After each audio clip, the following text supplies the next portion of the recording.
ella va a dejar en un momento, tiene que, con el protocolo, la profesora Luz Marina te va a dar un inicio del corte, que con la introducción. Profe Luz, tiene la palabra usted.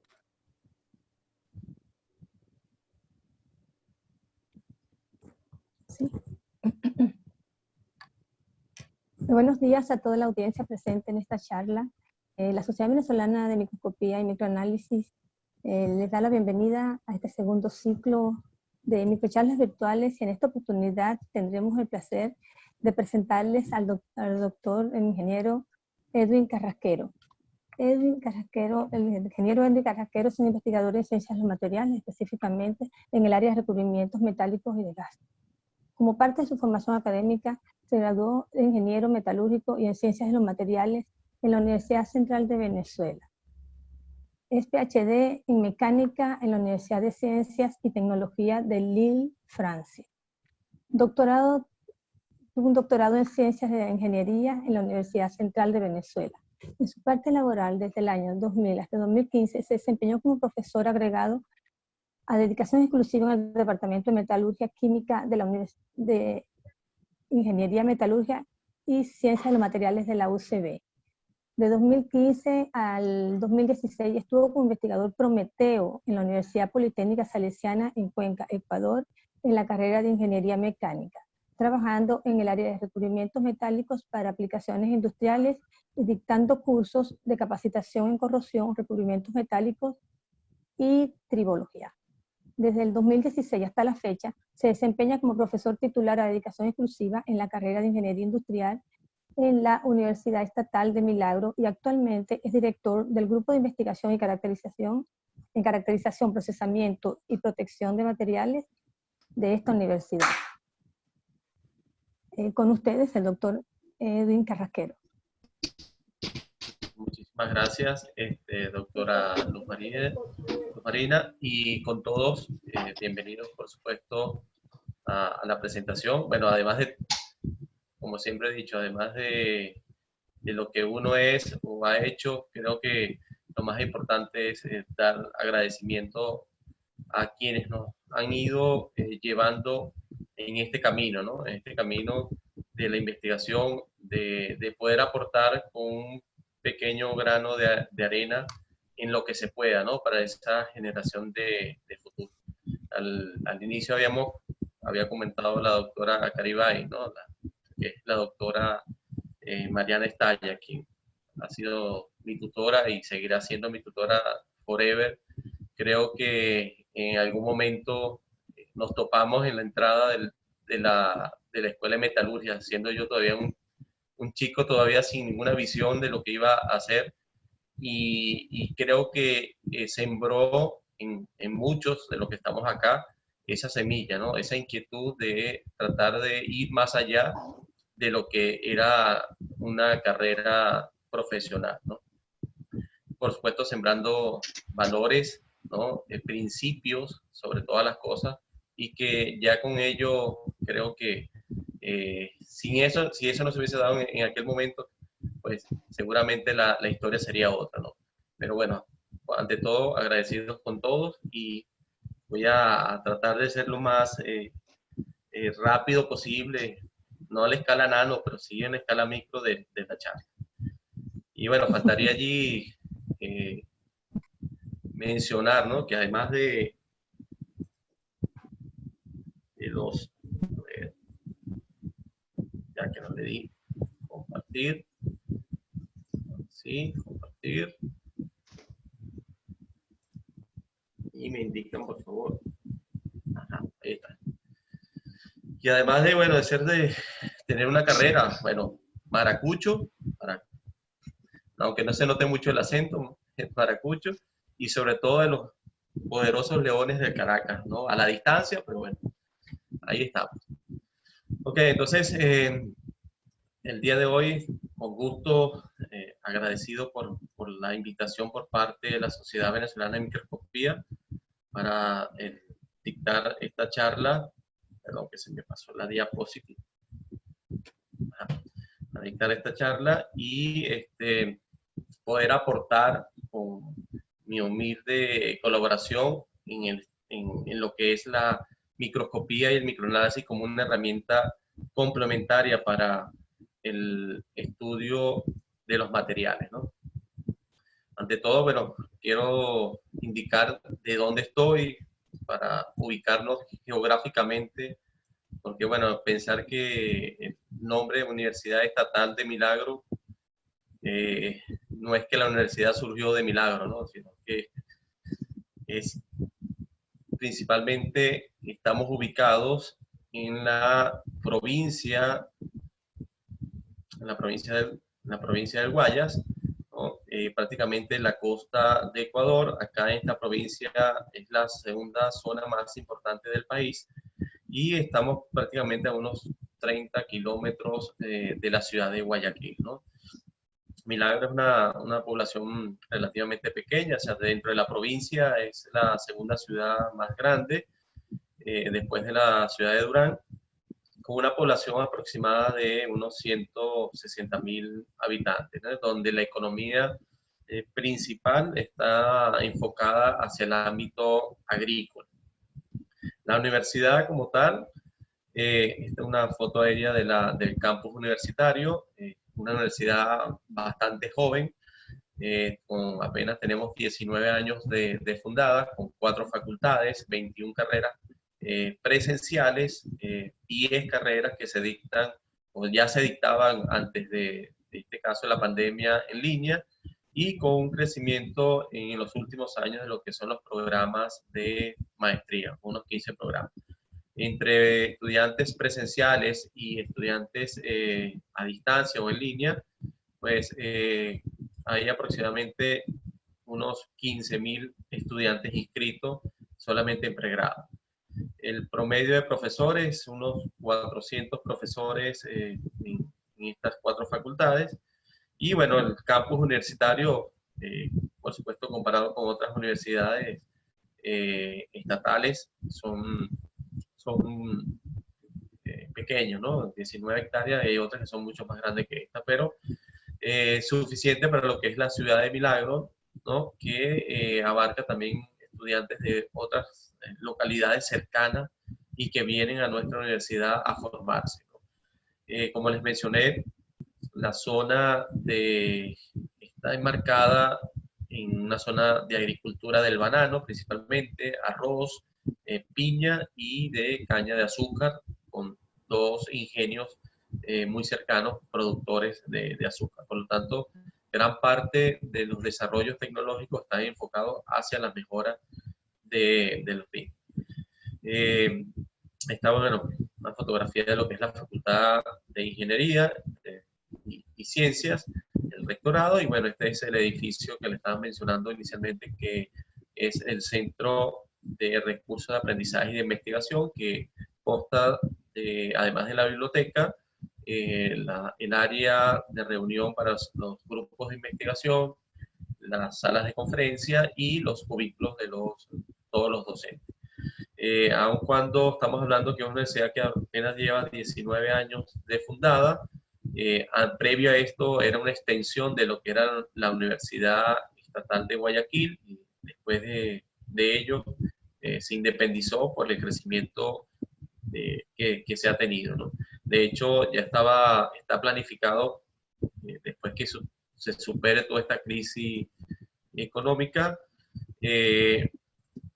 la creación de un centro de biotecnología, porque la carrera de biotecnología es parte y de la carrera de ingeniería de alimentos.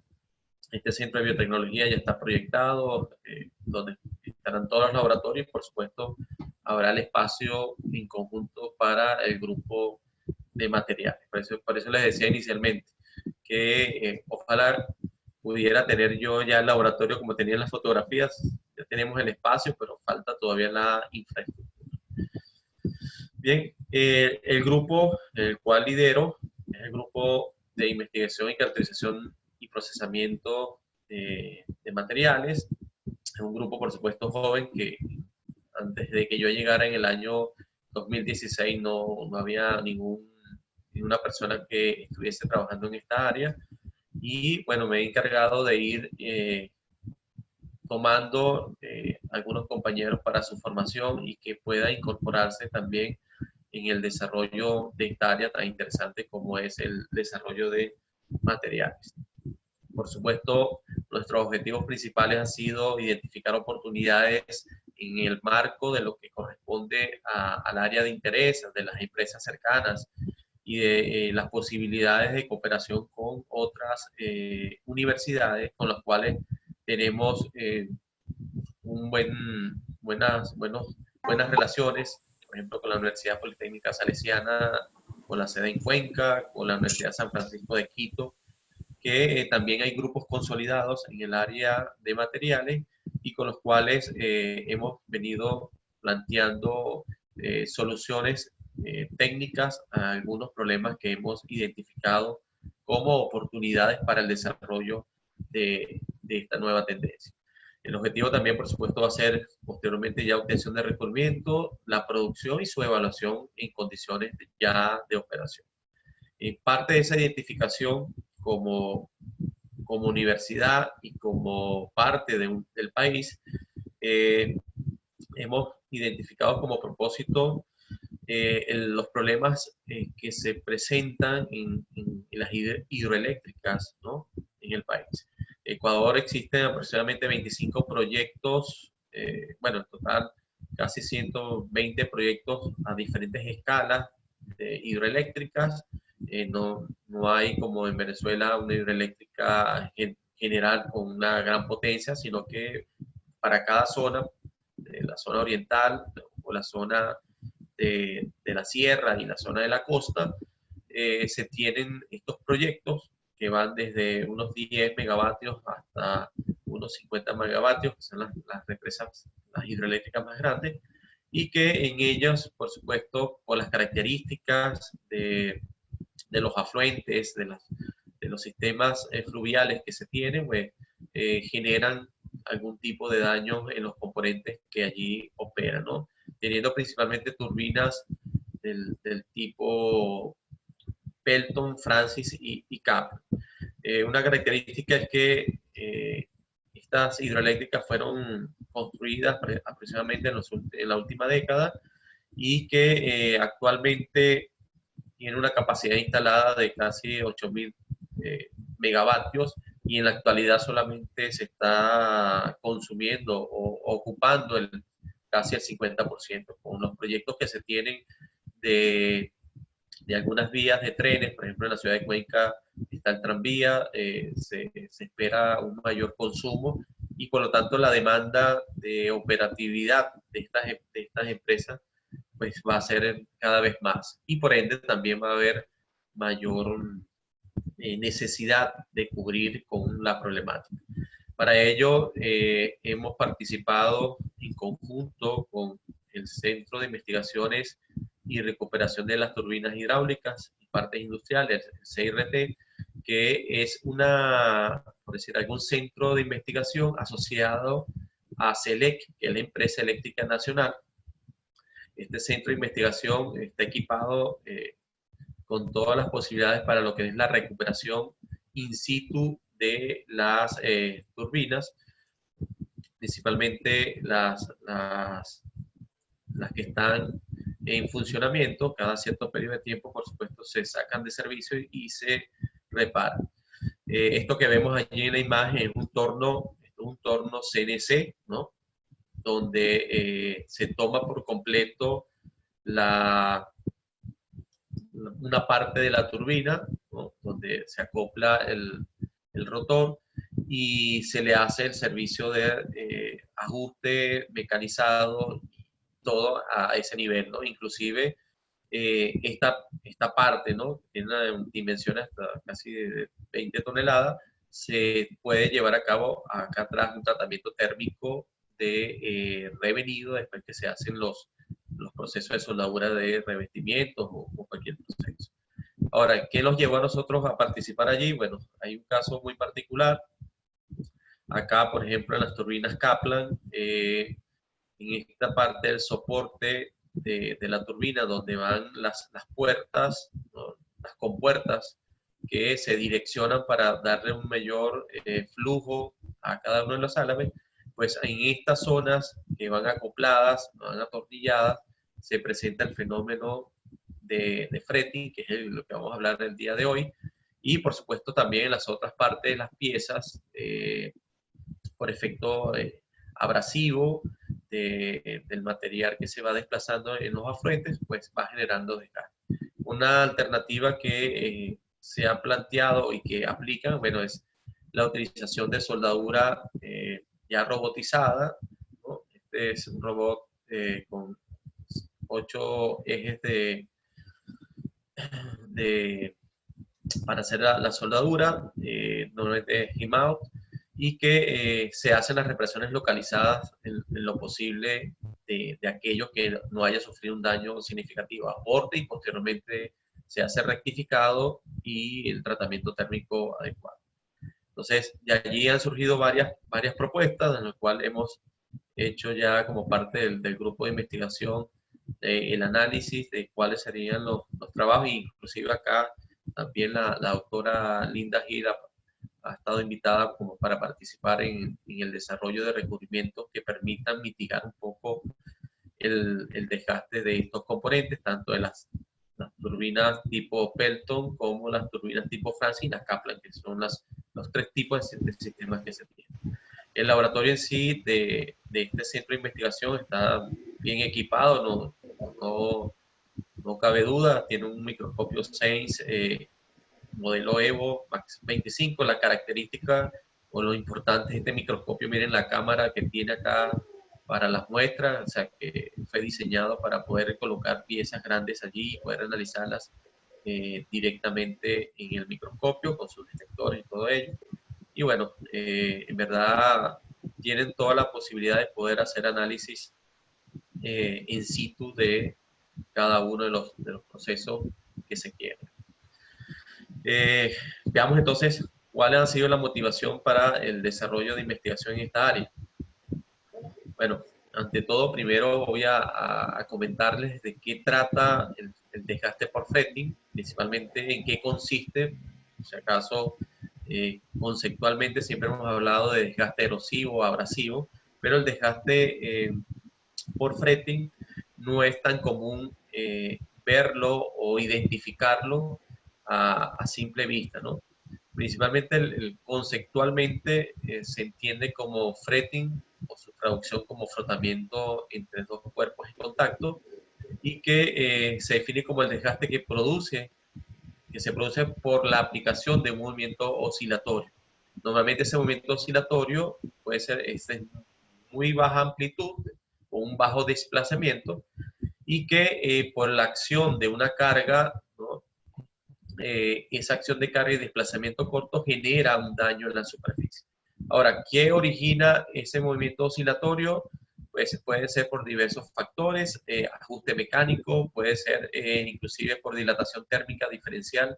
O sea, un componente se dilata en un ensamblaje, por ejemplo, tipo pernos o remachados, pues en componentes eléctricos que sufren cambios por dilatación térmica, al pasar de mucho tiempo se genera en esa superficie de contacto el desgaste, y que conlleva posteriormente a que progresivamente se vaya generando un daño, que si la superficie previamente está protegida con algún recubrimiento o pintura epóxica, pues posteriormente esa capa pudiera dañarse, generando además otros fenómenos o dando paso a otros fenómenos como es la corrosión.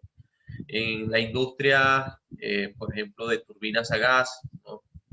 Muy común, por ejemplo, en el uso, bueno, en el acople de lo que son los álabes de las turbinas, ¿no?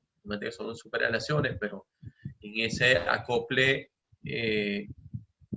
cada vez que se hace el arranque y parada de una turbina, pues esto gira a unas revoluciones tan elevadas que aun cuando el nivel de vibraciones sea mínimo, porque puede estar bien balanceado, pero el efecto tangencial por la velocidad como por las vibraciones que se generan al no estar totalmente balanceado, pues en las zonas de contacto se pudiera generar este desplazamiento de baja amplitud que conlleva posteriormente a un daño por fretting, ¿no? Aquí vemos otra, en este caso ya inclusive hay métodos numéricos, hay trabajos que se realizan en función de poder encontrar soluciones que mitiguen este fenómeno. Hay otras geometrías que se pudieran, configuraciones con las cuales se puede presentar también el fretting, ¿no? No solamente en movimientos deslizantes, sino, por ejemplo, estos son los torones que se utilizan cuando acoplo varios hilos para formar una guaya o un tirante de un puente, por ejemplo. Pues el hilo central va a tener un comportamiento totalmente distinto, el roce, por ejemplo, con respecto a los que están alrededor, ¿no? Y así consecutivamente, dependiendo del número de torones que tenga cada uno de ellos. Y allí, por supuesto, dilatación térmica o los esfuerzos cíclicos de tensión y compresión van generando un tipo de desgaste que no seguramente llegará a la fractura, pero sí posiblemente a que se incorporen allí. Inicialmente tenía un ajuste, esto va a ir cambiando con respecto al tiempo. Y de hecho, recientemente, este año, se publicó este trabajo donde se evalúa lo que es la fatiga, el fretting fatiga asociado a cables de puentes, donde hacen un análisis comparativo de cómo ir evaluando progresivamente el desempeño en estos casos. En otras áreas, por ejemplo, donde acá le encanta a la doctora Linda Gil trabajar, pues en los implantes biomédicos, ¿no? El implante biomédico realmente también, aun cuando se utilizan materiales que sean lo suficientemente antifricción en los acoples de cadera o como son las aleaciones de titanio, aluminio, vanadio dentro del hueso, pues este ajuste acá no es del todo perfecto, menos si la persona salta o brinca o qué sé yo, y igual acá en el cabezal del fémur que posiblemente con el tiempo, ya ha sido reportado que hay posibilidades de generación de debris o partículas sueltas en la superficie, ¿no? Tanto en el cabezal como parte de lo que se inserta en el hueso, ¿no? Entonces, el daño por fretting en sí puede ser significativo, ¿no? Por supuesto, es un fenómeno que no se da a una velocidad tan agresiva como sería un desgaste deslizante, abrasivo, erosivo. Es un fenómeno que se da con una velocidad un poco más lenta, pero que en sí desmejora las condiciones de operación de cualquier componente. En sí, también hay que considerar que el fretting involucra la sinergia de los tres fenómenos más importantes en el área de materiales, como es el desgaste, la corrosión y la fatiga. Muchas veces dentro de esta sinergia voy a encontrarme que ese fretting pudiera generar un aumento significativo del desgaste de un material, como teniendo como inicio posiblemente un deslizamiento de baja amplitud y que posteriormente se llevará a otro mecanismo, o en el caso de la corrosión, bueno, de un mecanismo por fretting pudiera estar ligado al rompimiento de una capa protectora y que posteriormente pasaría a predominar la corrosión como mecanismo de degradación de ese material en conjunto posiblemente con desgaste en otros niveles. Y la fatiga, por supuesto, donde dependiendo el nivel de fragilidad que tenga la superficie o de imperfección que tenga la superficie para la nucleación y propagación posterior de grietas o concentradores de esfuerzo que a la larga se conviertan en un fenómeno de fatiga, pues también hay que considerarlo. Por ello es que el fretting se estudia de los diferentes campos, el fretting desgaste, el wear fretting o fretting corrosion o fretting fatiga, como mecanismos individuales, pero que en sí pudieran estar ligados entre ellos. Lo importante es que dependiendo de la intensidad, pues pudiéramos tener un FRETI que simplemente genere algún agrietamiento superficial o lateral.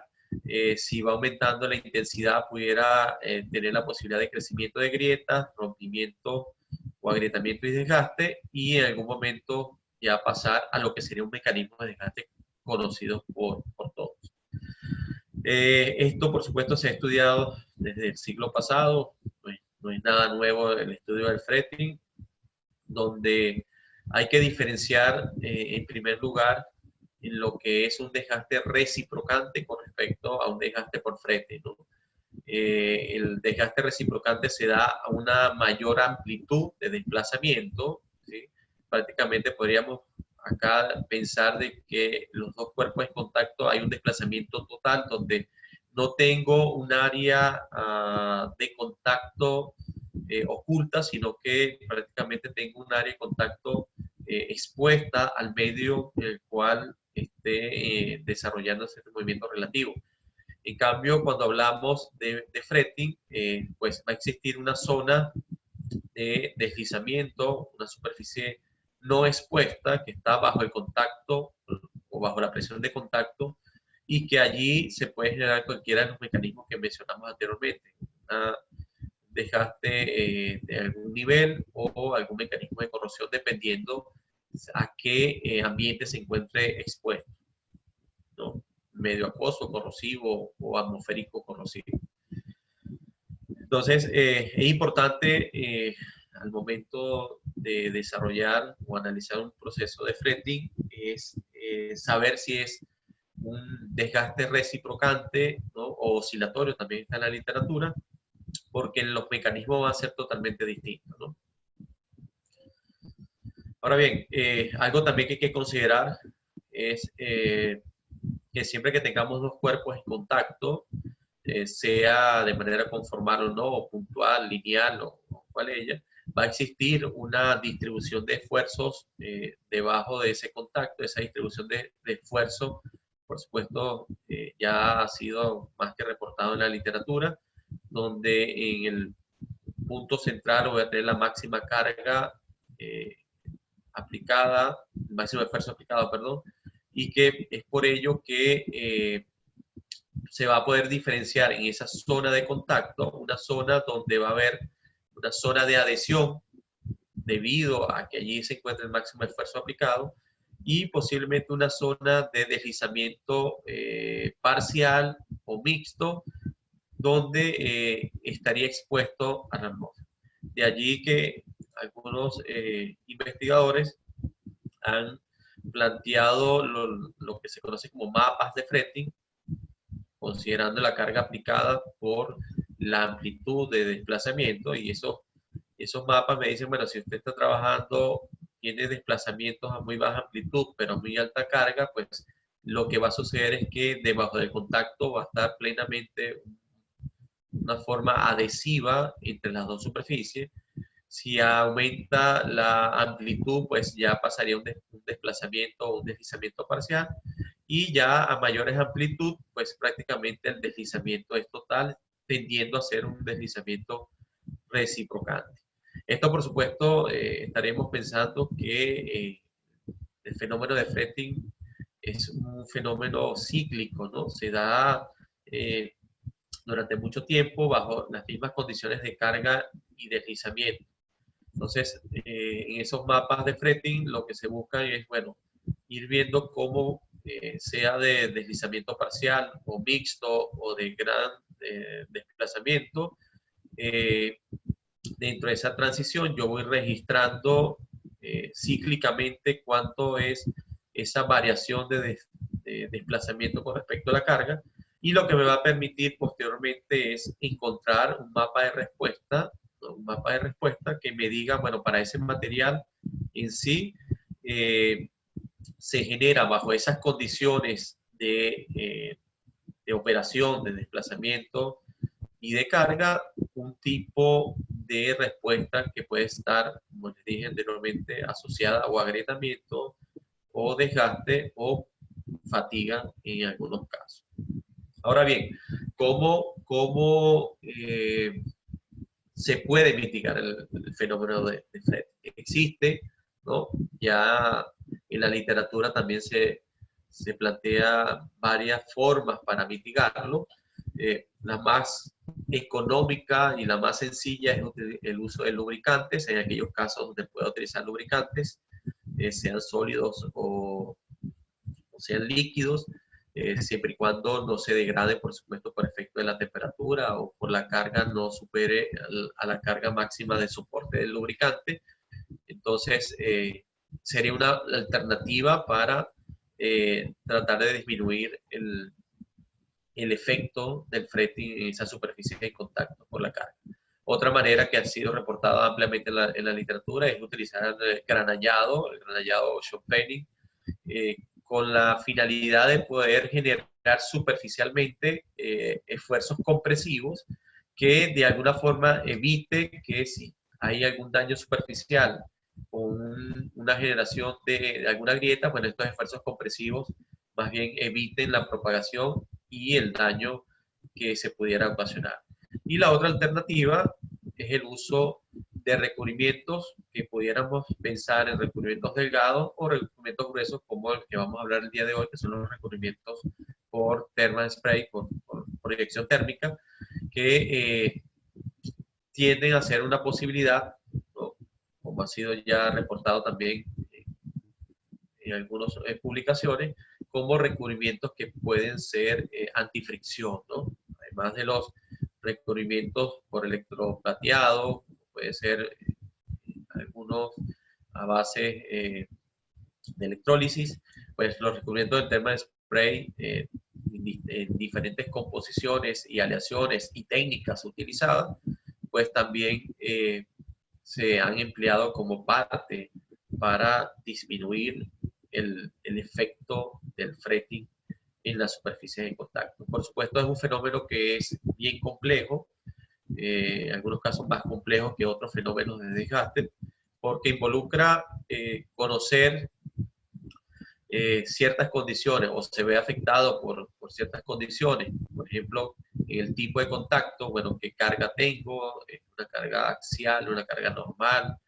qué tipo de desplazamiento tengo, qué magnitud tiene, qué frecuencia está allí, cuánto es la duración, las características de la superficie, ¿no? Una superficie homogénea o hay una superficie que tiene una cierta rugosidad o imperfecciones que más bien pudiera identificar los mecanismos de frete.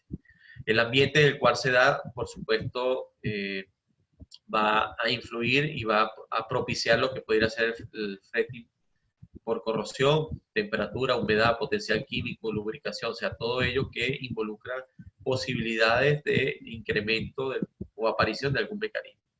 Y, por supuesto, de manera intrínseca, lo que tiene que ver con los materiales que están en contacto.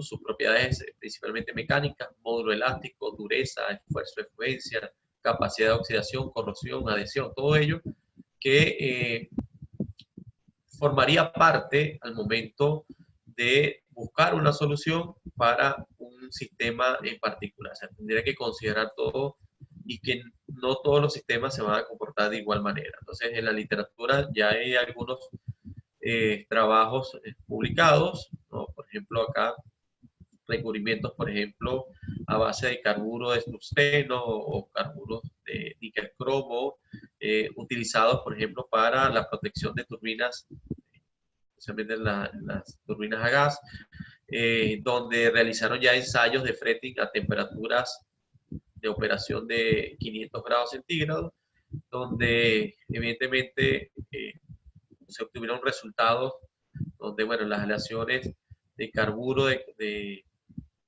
tungsteno no daban la mejor resistencia a esta temperatura. La temperatura ambiente es muy bueno, pero a altas temperaturas está susceptible a presentar fenómenos de oxidación, formación de carburos. Sin embargo, para la corrosión, estas aleaciones son mucho mejor y, por supuesto, va a tener un mejor comportamiento a estas temperaturas. Otro trabajo, por ejemplo, evaluación de aleaciones que se utilizan como aleaciones autolubricantes o antifricción, de níquel, cobre, sobre aceros estructurales o temperaturas de ensayo entre 175 grados centígrados. Y en sí, hay varios trabajos en diferentes áreas, por ejemplo, en las aleaciones titanio, aluminio, vanadio, utilizaban los implantes, bueno, también pensar el estudio de deslizamiento por fretting a gran amplitud para recubrimientos metálicos depositados por plasma, ¿no? Principalmente de hidroxiapatita y de aquellos que son necesarios para este tipo de implantes.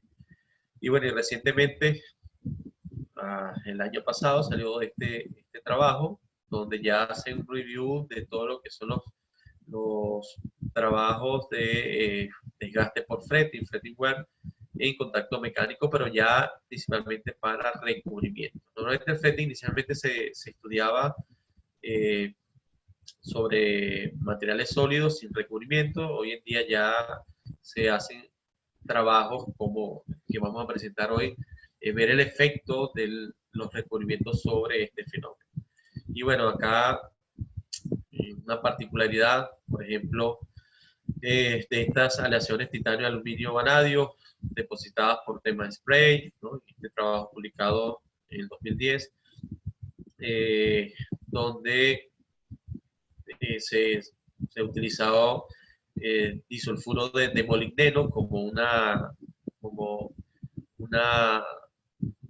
recubrimiento antifricción, por supuesto con una capa de anclaje sobre el sustrato de titanio, aluminio, vanadio, con la finalidad de tener este recubrimiento para su aplicación.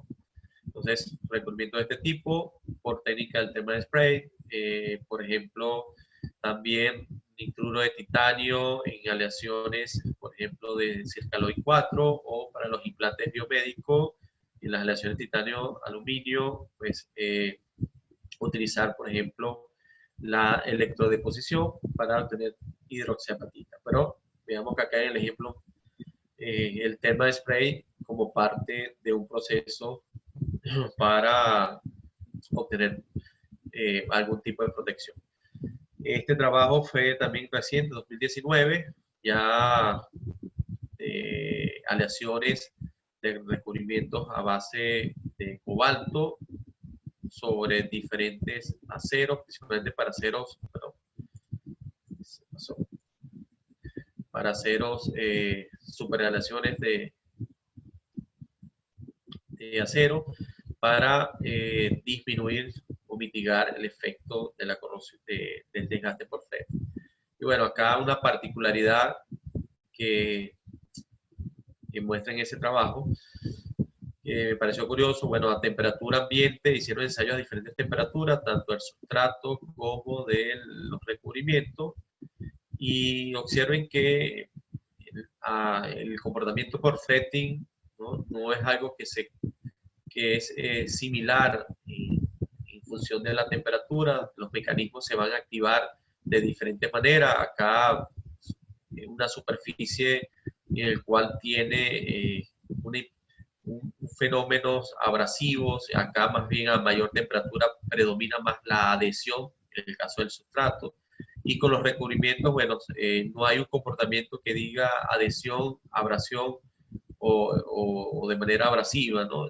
Entonces, lo más interesante, además de identificar un fenómeno de fretting por alguna técnica, es cuantificar cuánto es ese daño, cuánto a la larga va a ocasionar ese daño en el material.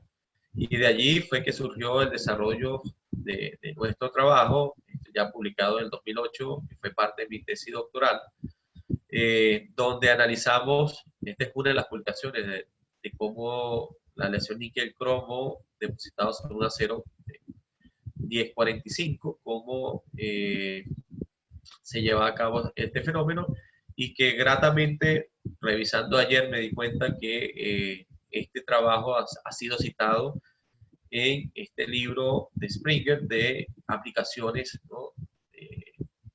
industriales del thermal spray para algunas soluciones, ¿no?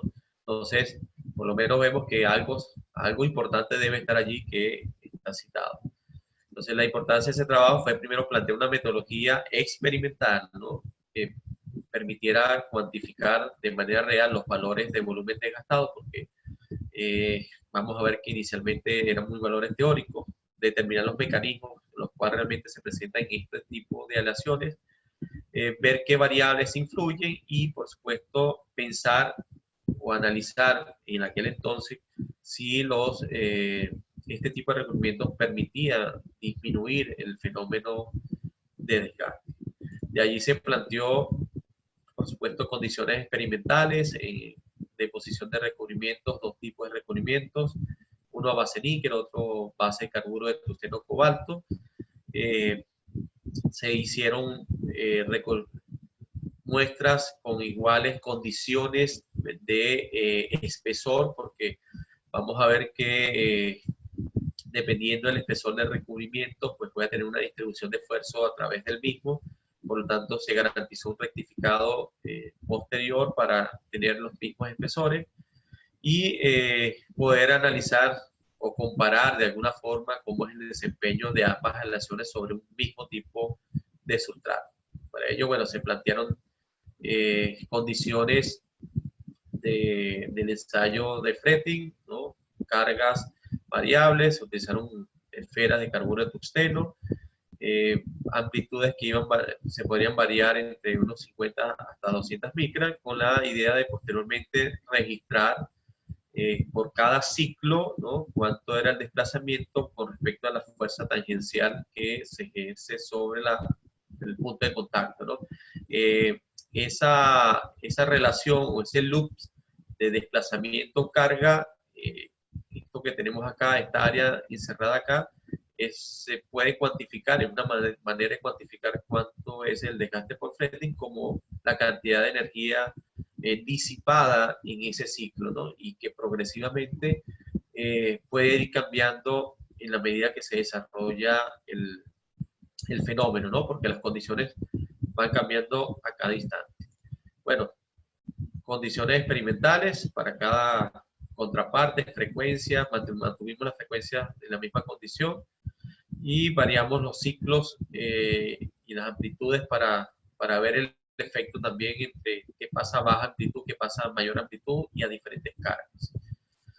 Allá, por supuesto, el objetivo de uno analizar un recubrimiento en condiciones de desgaste por fretting es, bueno, tener un recubrimiento que brinde un coeficiente de fricción mucho más bajo, o sea, que sea autolubricante y que si el fenómeno de fretting, después que se alcanza un número de ciclo, vuelve a ser casi igual el valor de coeficiente de fricción con respecto al material que no ha sido recubierto, pues ya no tendría el propósito, ¿no? La idea es que el recubrimiento pueda disminuir en primera instancia el coeficiente de fricción estático o ya el transitorio y que al disminuirlo, pues por ende también voy a garantizar de alguna forma que disminuya el desgaste asociado. Ahora, uno de los grandes problemas que se presenta al momento de analizar este tipo de fenómeno es la determinación del volumen del desgaste. Ya en la literatura existían algunas referencias de cómo calcular ese volumen, porque estamos hablando que si damos desplazamientos muy pequeños, pues la masa que se pierde allí o que se acumula, dependiendo del mecanismo, es muy poca. Por lo tanto, era necesario utilizar técnicas para medir ese volumen perdido o ganado, si es de posición, sobre la superficie. Entonces, estos investigadores indicaron algunas expresiones de cálculo de volumen perdido, que luego en el año 2000 fueron resumidas por Kalin y colaboradores, pero ellos lo que hicieron fue simplemente hacer una comparación de todas ellas mediante ecuaciones teóricas, principalmente con geometrías ya conocidas, y analizaron cuál de ellas eran más precisas o menos precisas para la determinación del volumen de desgaste. Las limitaciones, por supuesto, sobre de estas expresiones que no se consideraba, por ejemplo, la variación que puede sufrir la huella de desgaste debido al mecanismo, ¿no? Porque el análisis que se hacía era ya post-mortem, o sea, después que has transcurrido un número de ciclos, es que voy a evaluar cómo es el volumen desgastado, ¿no? Y en ese trayecto pudo haber sucedido muchas cosas. Primero, a lo mejor una abrasión y posteriormente un fenómeno de adhesión, modificando, por supuesto, el perfil de la huella y, por ende, el volumen de desgaste. Entonces, en el año 2002, estos dos investigadores plantearon un método asociado como método de integración del perfil de la huella, donde se obtenían valores más reales y no a partir de volúmenes con aproximaciones teóricas.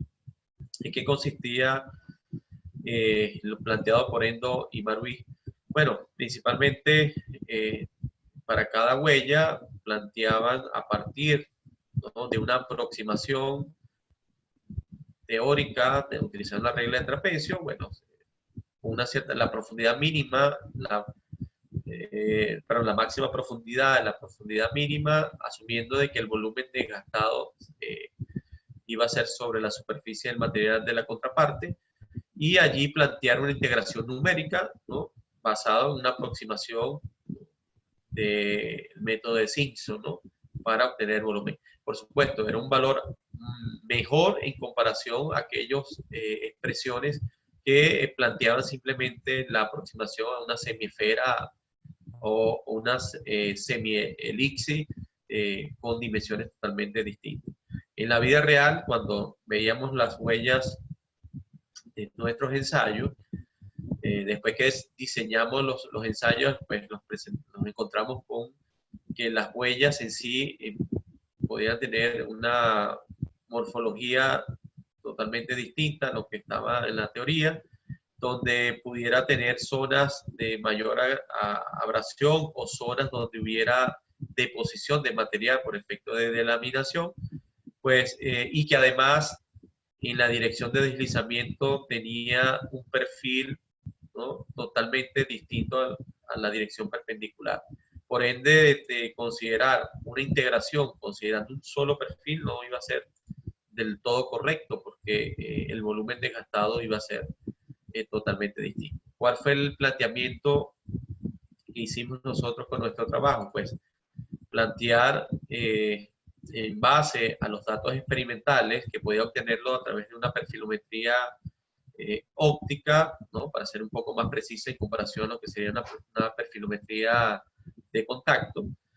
Todos esos datos experimentales de la perfilometría, pues tratar de encontrar una función que me describa esos perfiles, y encontrando esa función, pues después esa función lo que tendría que hacer es la integración numérica basado en la metodología de estos dos investigadores. De esta manera garantizaría que si había deposición, o ya sea por exceso o por deceso, iba a garantizar un volumen un poco más efectivo. Y además podría ser los perfiles tanto en la dirección de deslizamiento como en la dirección perpendicular, ¿no? Podía tener esos datos, y lo que se hizo fue calcular el volumen para cada semieje, ¿no?, 2 para el semieje A y 2 para el semieje B, de lo que sería una elipse. Esos 4 volúmenes además se promediaban, y lo que me iba a conllevar posteriormente, una vez de obtener el volumen desgastado, poder, a partir de la archiconocida ecuación de Archer, como le digo yo, encontrar alguna relación para la constante de desgaste de los materiales. Por supuesto, en base al número de ciclos, a la amplitud, a la carga aplicada y el volumen perdido, ¿no? El gran problema es de determinar cuánto era la constante de desgaste que me diera algún indicio, era determinar realmente cuánto era el volumen de desgaste. Otro reto que también se nos presentó fue, además de esto, pensar en que recubrimientos, en sistemas recubiertos, tenemos un sustrato y tenemos un recubrimiento, ambos con propiedades mecánicas distintas, módulo elástico, cualquier valor densidades, porosidades totalmente distintas, microestructuras distintas. Por lo tanto, el comportamiento desde el punto de vista mecánico de cuánto sería el área de contacto, recuerden que dije que bueno, normalmente en ese deslizamiento hay un área de contacto en función de la carga, determinar cuánto era el área de contacto bajo la zona de influencia de la carga, pues implica aplicar las expresiones que comúnmente, las expresiones de Hertz para la determinación de esa área de contacto, pero que están para sistemas monolíticos. Para un sistema recubierto, entonces tendría que considerar, ¿no?, una regla de mezcla donde el valor de ese módulo elástico no lo puedo considerar como el módulo elástico de un solo material, sino el módulo elástico de tanto el material del indentador como el módulo elástico del recubrimiento, ¿no? El módulo elástico compuesto involucra la suma del módulo elástico de recubrimiento y del sustrato. Pero que para llevar a cabo la determinación de ese valor del radio de contacto, pues me encuentro que es una función recurrente porque a la final también el módulo compuesto depende de ese radio. Entonces acá se planteó un algoritmo que mediante una función recurrente determinar exactamente cuánto era el valor del área de contacto y por supuesto la presión máxima para nuestro caso. Considerando que por supuesto pudiera tener tres condiciones, ¿no? Un indentador en función del recubrimiento y un sustrato, que sería el caso, en nuestro caso, perdón, un recubrimiento por terma de spray y un sustrato, pero también se puede dar el caso de que tenga recubrimientos multicapas, ¿no? Si tengo una capa de anclaje y una capa superficial, pues acá el análisis sería totalmente distinto y la resolución de ese sistema no se pudiera hacer de manera recurrente, sino ya tendría que irme a la utilización de elementos finitos para medir y determinar esa área de contacto. O en el caso de recubrimientos que tengan una composición, ¿no?, que sean composicionales, con una variación de composición desde la interfase hasta la superficie. Entonces, en nuestro caso, un solo recubrimiento con el sustrato, pero a pensar de que la adhesión, ¿no?, la adhesión en el mismo es la adecuada, porque también se pudiera pensar, bueno, si la carga supera al valor que soporta el recubrimiento, pues voy a afectar la adhesión del mismo. Por ello es que el espesor era muy importante, ¿no? Un espesor mínimo en el cual me garantizara el soporte de carga. Y que además pensar en una buena adhesión y que no existiesen algún tipo de daño, algún tipo de imperfecciones en la interfase, ¿no? Porque allí entonces también pudiera estar presente la posibilidad de crecimiento de grietas. Entonces se hizo también, además del cálculo del área, se hizo el cálculo de cómo era la distribución de esfuerzo en base a los esfuerzos de Von-Mises, esfuerzos principales, ¿no? Para ello se consideraron algunos valores teóricos ya reportados en la literatura, relación de Poisson, módulo elástico para el sustrato, igual para los recubrimientos tanto de níquel cromo como de carburo de tungsteno, y un recubrimiento, el espesor de recubrimiento sí constante de 300 micras, ¿no? Para garantizar de que, bueno, y que son los valores que comúnmente se utilizan a nivel industrial para la protección de materiales. Bueno, de allí hasta allí fue la parte teórica. Ahora pasemos a los resultados, ¿no? A lo que nos interesa. La caracterización. Bueno, en primer lugar se plantearon el uso de polvos. Por supuesto, había que analizar los polvos que inicialmente se iban a utilizar para la obtención de los recubrimientos.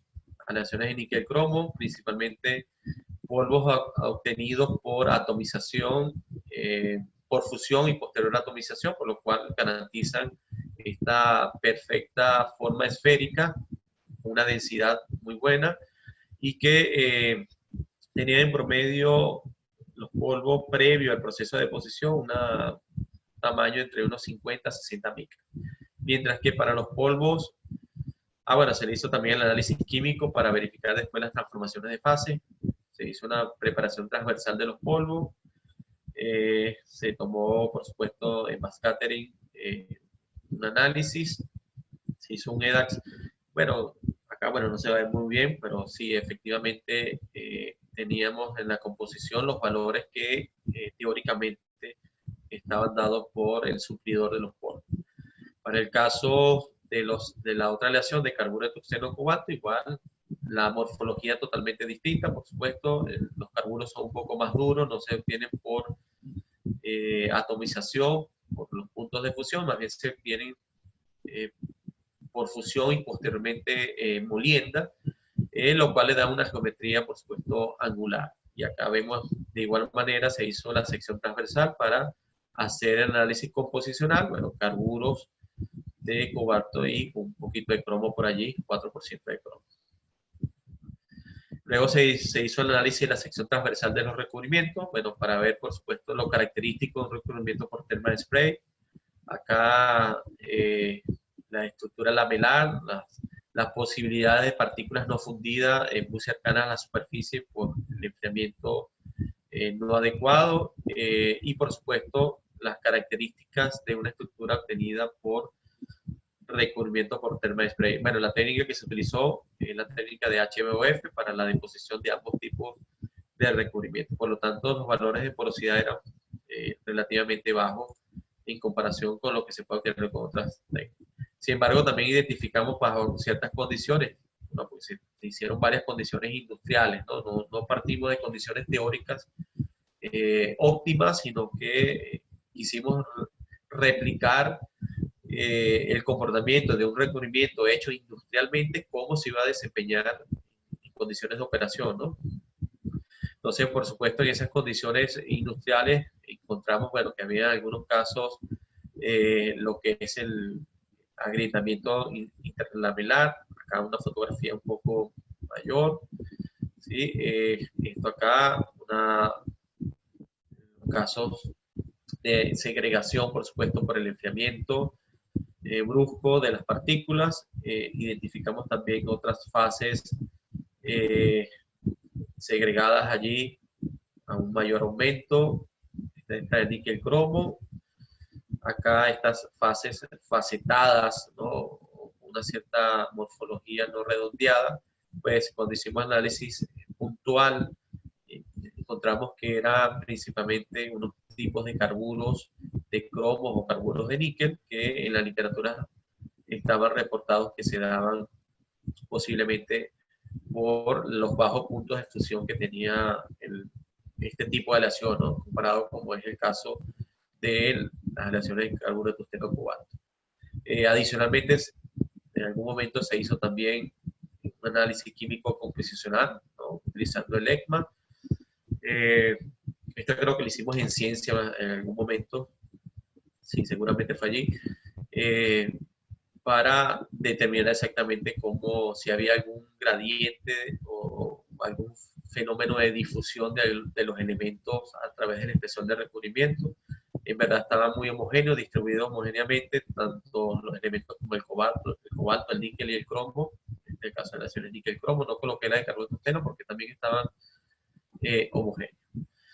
Ya con los resultados, ya con esta preliminar de los resultados de microscopía, pues pasamos después a los resultados de la parte mecánica, de cuánto era el cálculo a partir de los algoritmos desarrollados para determinar la presión de contacto. Allí se utilizaron la máxima carga que se utilizó en frente y fue de 70 newton para ambos recubrimientos. Y los resultados que se llegó es que, la presión máxima, por ejemplo, que se iba a alcanzar para la máxima carga, por ejemplo, 70 newton, iba a ser aproximadamente 2.58 gigapascal, casi que teníamos un incremento del 75% con respecto a la mínima carga para los recubrimientos de níquel cromo y un 75, casi la misma magnitud para el caso de los recubrimientos de carburo de tungsteno, ¿no? Eso es lo que nos arrojó el cálculo y que posteriormente cuando lo llevamos a la medición de lo que fue la distribución de esfuerzo, ya viendo cómo era esa distribución de esfuerzo en función del, vamos a verlo en este que está mejor, ¿no? La profundidad, ¿no? Supongamos acá es el sustrato, esta parte acá sería el recubrimiento, que son las 300 micras. Pues cómo estaba distribuido esa carga, este fue para el caso ya la máxima carga de 70 newton, por supuesto, ya para 30 newton el esfuerzo era mucho menos, entonces para el 70 newton estábamos verificando de que no excediera esa máxima carga fuera del espesor del recubrimiento, ¿no? Y en ambos casos estuvo a una distancia muy cercana a la superficie, la máxima carga no llegó a estar más allá de la mitad del recubrimiento. Por lo tanto, garantizábamos de que el comportamiento elástico del recubrimiento iba a ser netamente, perdón, del sistema de recubrimiento iba a ser netamente dentro del recubrimiento, ¿no? El módulo elástico del recubrimiento es aproximadamente 1800 megapascal, y acá el máximo se alcanzó fue de 1720, o sea, estamos por debajo del límite de fluencia, por lo tanto el recubrimiento se iba a comportar de manera elástica. En el caso de los recubrimientos de carburo de tungsteno, el módulo elástico o de fluencia está al orden de 2363 megapascal, en nuestro caso a 70 newton llegó hasta 2048, es decir que también el comportamiento iba a ser netamente elástico. Ahora, si el comportamiento era elástico, ¿por qué entonces los recubrimientos se van degradando? ¿Por qué veo huellas? ¿Por qué hay fallas en el mismo si no estoy superando el límite elástico? Bueno, principalmente se debe a la heterogeneidad que tiene el recubrimiento, se debe también a los esfuerzos residuales que en el caso de los recubrimientos en termorrociado, en la superficie, normalmente son tipo esfuerzos residuales en tensión si no se le ha aplicado un tratamiento térmico posterior, ¿no? Entonces, ya en la literatura, normalmente se habían determinado los esfuerzos residuales para este tipo de recubrimiento, y lo cual, nosotros haciendo solamente un ensayo de manera estática, o sea, se cargó a 70 newton el recubrimiento por un cierto tiempo y se vio que existe la deformación plástica. Entonces, esa deformación plástica pues está asociada a que superficialmente tengo esfuerzos de tensión, ¿no? Que por supuesto se van a ir disipando en función del espesor, ese perfil de distribución de esfuerzos, hasta que se compensen con respecto al sustrato, y que me propicia seguramente el rompimiento del mismo. Ahora, con respecto a los ensayos de fretting, ya con la determinación de los mecanismos y el volumen de desgaste, bueno, acá las tablas se hicieron variación de carga, variación de, como les dije en esa matriz, a diferentes amplitudes para ambos recubrimientos. En todo caso, los volúmenes desgastados calculados, ¿no?, por la metodología que planteamos fueron 10% mucho menor comparados a lo que el equipo de perfilometría me arrojaba. O sea, yo hice un análisis comparativo. Bueno, el perfilómetro también me puede dar un valor de volumen. En nuestro caso, haciendo la integración, nos daba que el promedio era 10% menos de lo que el equipo de perfilometría me estaba dando, ¿no? Porque estoy considerando ya todos los valores en ese perfil de la web.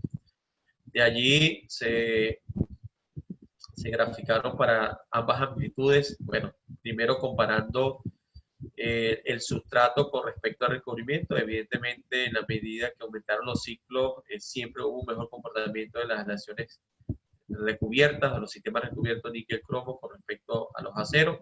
Acá solamente estoy reportando la máxima carga, ¿no? La menor carga tuvo casi el mismo desempeño en la condición más severa, ¿no? Y para las aleaciones de carburo, tungsteno, cobalto, también hubo un mejor comportamiento con respecto a lo que es el volumen de desgaste del sustrato con respecto al sistema recubierto para ambas amplitudes. Luego lo que se hizo fue, bueno, vamos a predecir cómo sería el comportamiento, qué pasa si yo trabajo a otras cargas, a otro número de ciclos, cuánto sería el volumen de desgaste que voy a obtener. Acá utilizamos interpolación, un método basado sencillamente a partir de datos experimentales interpolamos entre ese rango de valores y encontramos la superficie de respuesta para todos los sistemas. Bueno, para el sustrato en sí, cómo era el efecto de carga, número de ciclos con respecto al volumen, con respecto a los sistemas ya recubiertos. Bueno, prácticamente, si vemos acá, el volumen de desgaste llegó máximo 0,1 milímetros cúbicos, acá 0,04 cuando dice níquel cromo, y cuando lo fuimos al carburo de tungsteno bajo las mismas condiciones, pues prácticamente una disminución de casi 2 órdenes de magnitud con respecto al sistema sin recubrimiento. Bueno, también planteamos curvas de contorno para verificar todas las posibilidades de respuesta. Bueno, ¿qué pasa con el acero?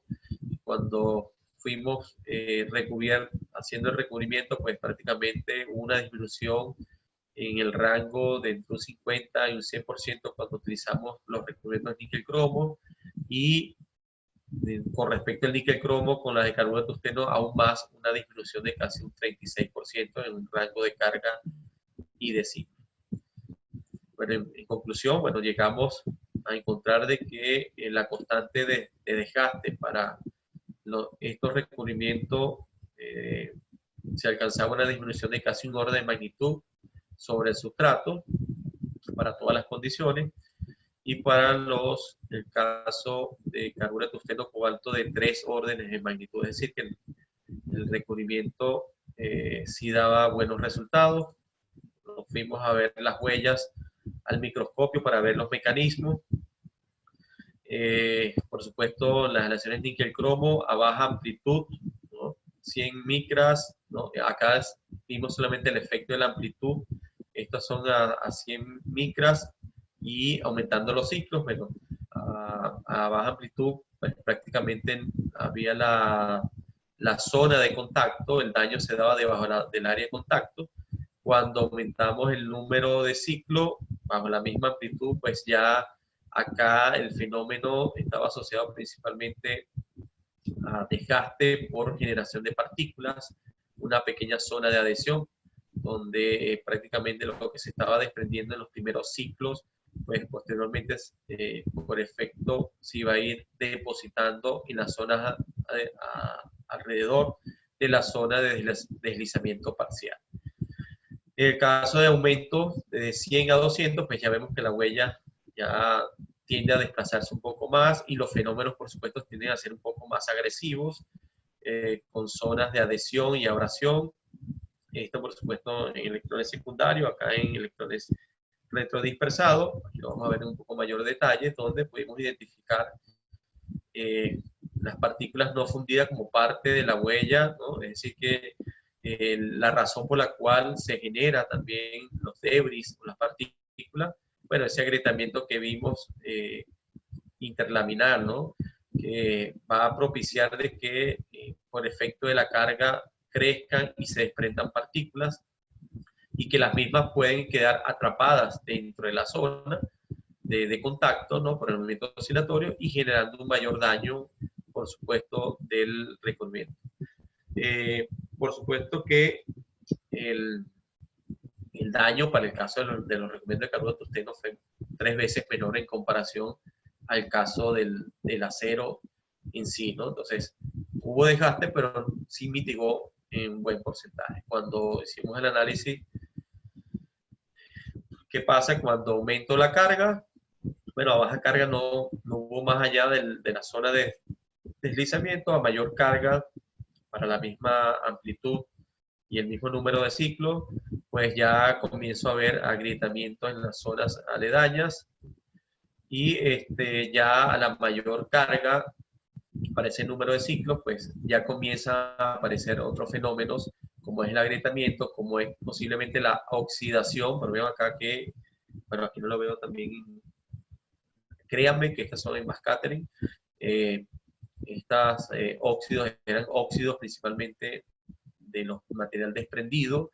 La característica o la buena característica es que si eran óxidos, pues el coeficiente de fricción acá disminuía, pero en el caso de los sistemas con carburo de tungsteno, pues el los óxidos más bien son carburos que tienen una dureza mayor y generan más bien abrasión. En el caso del níquel cromo, pues sí permitía una disminución del coeficiente de fricción, pero con la agrietamiento que estaba presente.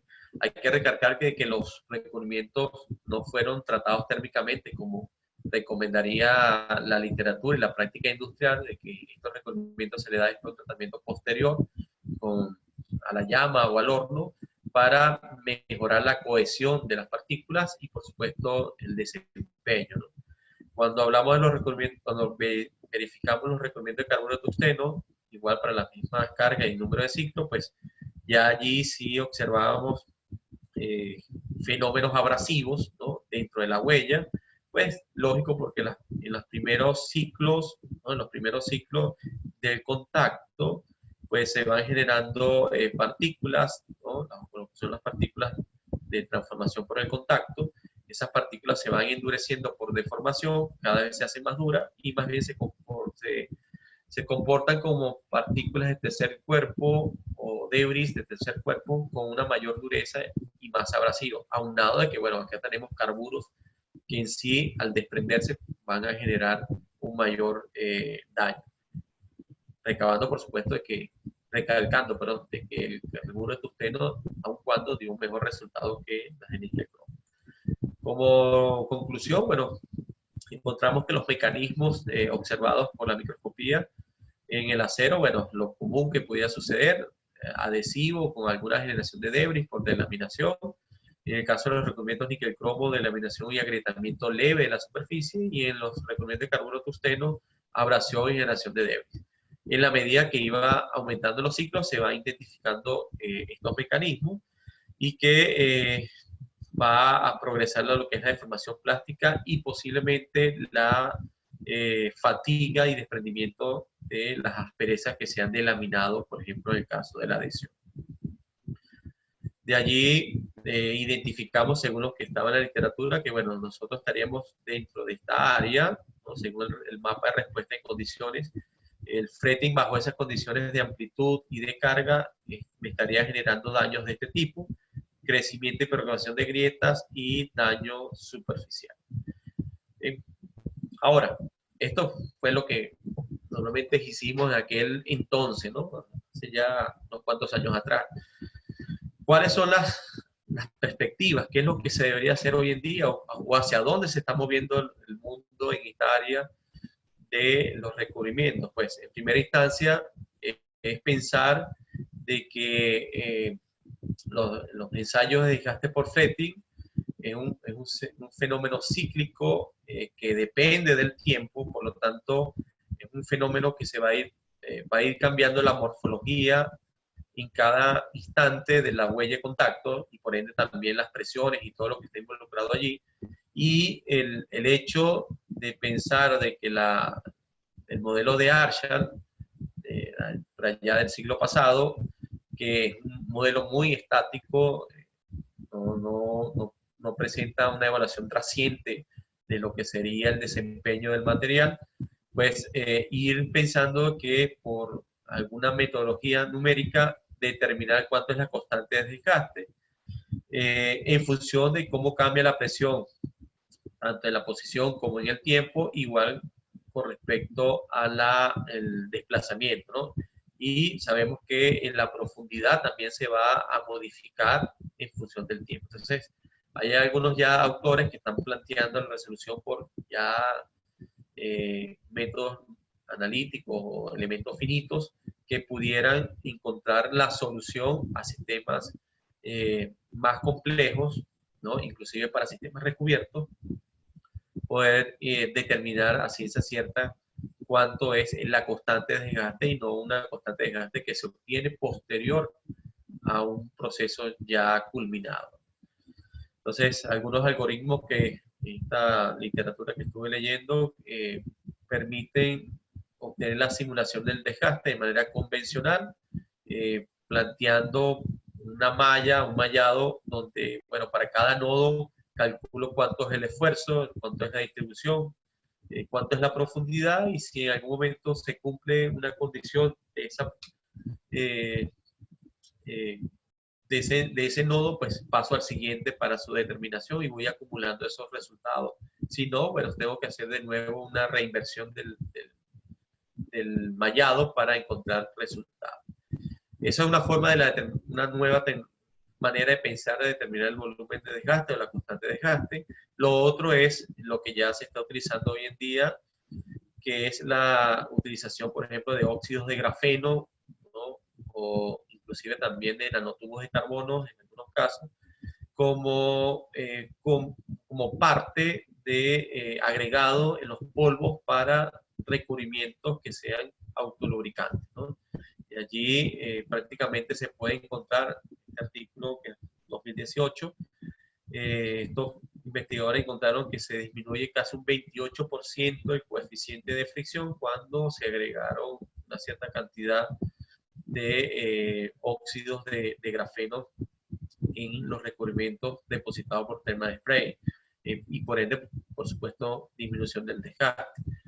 O acá pensar en el uso de grafeno también como en escala nano para ser depositados en suspensión con alúmina, por ejemplo, para disminuir el comportamiento. En este caso tuvieron una disminución de 2 órdenes de magnitud del desgaste, de la constante de desgaste, con el uso de estos agregados. Ahora, los desafíos, por supuesto, siempre van a existir, ¿no? Y ahí hago un llamado a quienes trabajamos de que no dejarse llevar de que como estamos en desventaja, ¿no? Lo que posiblemente se esté desarrollando del otro lado del charco o de este mismo lado del charco, ¿no? Que a veces nos aminoramos de que, bueno, ya están hablando de, qué sé yo, de nano, en la escala nano, y nosotros qué hemos hecho, pues sí se ha hecho algo importante, no pensar en esos desafíos de solamente este contra este, sino que a veces ese mismo desafío está puertas adentro, ¿no? Tenemos que vencer primero esa barrera de que nosotros como latinoamericanos tenemos la posibilidad de desarrollar grandes cosas, ¿no? Y que muchas veces esas cosas son consideradas como innovadoras, ¿no? Y ese es lo que siempre trato de llevarle a mis estudiantes, que siempre hay la posibilidad de hacer algo mejor de lo que ya se ha hecho, ¿no? Siempre hay la posibilidad, y siempre existe esa posibilidad, habrá oportunidades para desarrollar. Y bueno, quien le habla es uno de esos casos donde, por supuesto, recuerdo acá a la hermosa ciudad de Caracas, y aquí tenemos la ciudad universitaria de mi alma mater, la UCB, y de mi escuela de metalurgia, y que hoy en día, pues, en esas oportunidades de la vida, bueno, ahora estoy acá, en la ciudad, bueno, vivos acá, no es milagro, este es Guayaquil, ¿no? Que me hace recordar mucho a Maracaibo por el clima y por la forma, ¿no? Acá no solamente esto, sino las bellezas naturales de este país que lo ha acogido a más de un venezolano en el desarrollo de estas nuevas oportunidades de trabajo y de colaboración con el resto del mundo, ¿no? Seguimos siendo parte de donde venimos y seguimos dando aporte en lo posible, ¿no? Acá están mis dos compañeros, o los dos compañeros que estamos allí trabajando en el área, y por acá atrás, si lo logran ver, bueno, el Chimborazo, ¿no? Donde en algún momento estuvo Bolívar por allí visionando una situación totalmente distinta a lo que muchos esperarían. Entonces, bueno, con esto quiero despedirme y dar las gracias. Traté de que fuese micro, pero creo que fue más bien macro. Y lo que siempre he comentado, ¿no?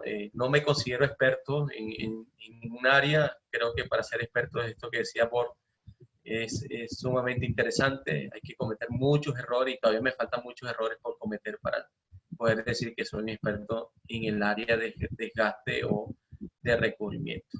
Así que bueno, muchísimas gracias con todos.